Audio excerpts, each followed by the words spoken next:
అందరికీ నమస్కారం అండి.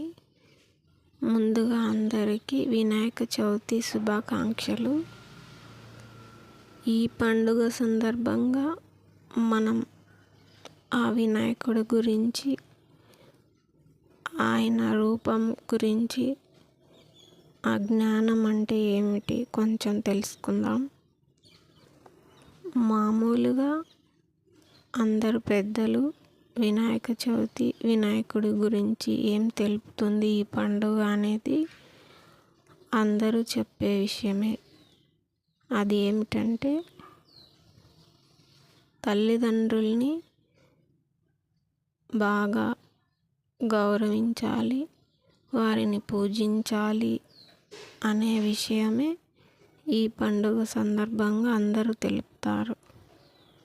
అది మనకు కూడా తెలిసిన విషయమే. కానీ అది ఎప్పుడు వింటూ ఉంటే మన మనసుకి అది అంతగా నచ్చదు కదా. ఎప్పుడు విన్న విషయమే ఏం వింటావులే అన్నట్టుగా మన మనసుకి ఇష్టపడదు. అయితే మనం కొంచెం కొత్తగా, ఇష్టంగా, అదే తల్లిదండ్రులు, బయట ఉన్న తల్లిదండ్రులు, మనకు జన్మనిచ్చిన తల్లిదండ్రుల్ని పూజించమని అయితే చెప్తారు కదా. అలాగే మనకు ఈ శరీరం అనేది ఏ విధంగా తయారైంది, మనకు లోక దేవతలు, లోక తల్లిదండ్రులు అయిన ఆ పార్వతీ పరమేశ్వరుల వల్లనే ఈ శరీరం రూపం దాల్చింది అనే విషయం మనకు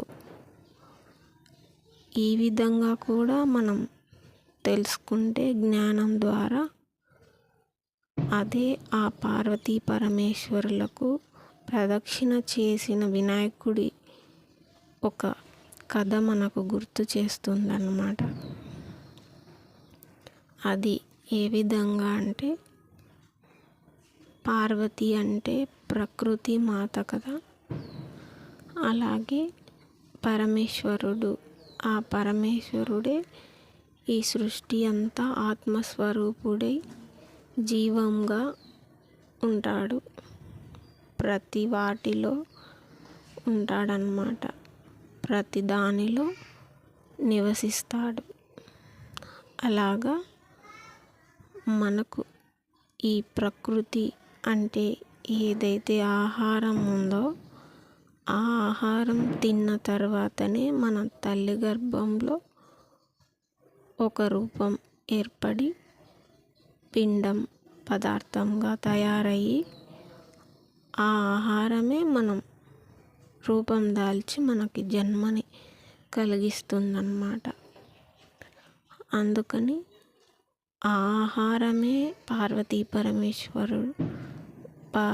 పరమేశ్వరుల కలయిక కాబట్టి, మనం జన్మ ఎత్తిన తర్వాత ఈ జ్ఞానం ద్వారా, ఈ పండుగల ద్వారా మనం తెలుసుకునే ఈ జ్ఞానం వల్ల బయట ఉన్న తల్లిదండ్రులనే కాదు, మనలో ఉన్న, మన శరీరంలో ఉన్న ఆ పార్వతీ పరమేశ్వరులను మనలో మనం మౌనంగా అనుభవం ద్వారా తెలుసుకుంటే, వారు ఎక్కడెక్కడికో వెళ్ళి వారిని దర్శనం చేసుకుని అవసరం లేదు, మనలోనే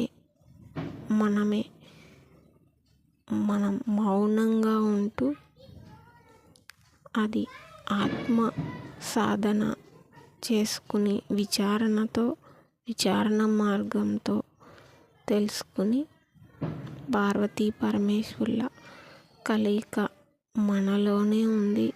ఆ తల్లిదండ్రులు ఎక్కడో లేరు, మనలోనే ఉన్నారు. వారిని మనలో కలిగే అనుభవాలతో తెలుసుకుంటే వారు అంతటా ఉన్నారు, ప్రతి ఒక్కరిలో, ప్రతి అనుభవంతో తెలుసుకోవచ్చు అన్నమాట. ఆ పార్వతీ పరమేశ్వరులను మనం దర్శనం చేసుకోవటం అంటే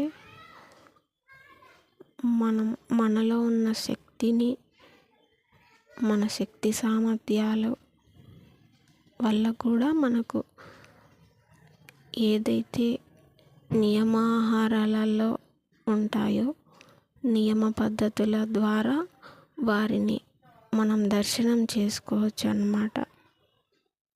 ఆ దర్శనమే మనం ఒకసారి కలిగిన తర్వాత, అంటే సాత్విక ఆహారం వల్ల మనకు నియమాల ద్వారా ఆ శక్తి తక్కువలో ఉండి ఆహార నియమాలతో ఆ మనసు అనేది ఎగసిపడకుండా ఉన్నప్పుడు దానివల్ల మనకు నిశ్చలత ఏర్పడి అప్పుడు మన మనసు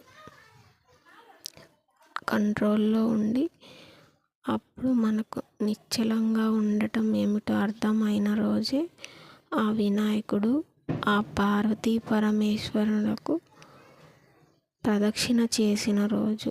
అంటే మనమే వారికి ప్రదక్షిణ చేసినట్లుగా అర్థం చేసుకోవచ్చు. ఈ విధంగా మనం కొత్తగా చెప్పుకుంటే కొంచెం మన మనసుకి ఇష్టంగా అనుకోవచ్చు, ఇంట్రెస్ట్గా అనుకోవచ్చు. మీకు నచ్చిందని అనుకుంటున్నాను. అందరికీ వినాయక చవితి శుభాకాంక్షలు.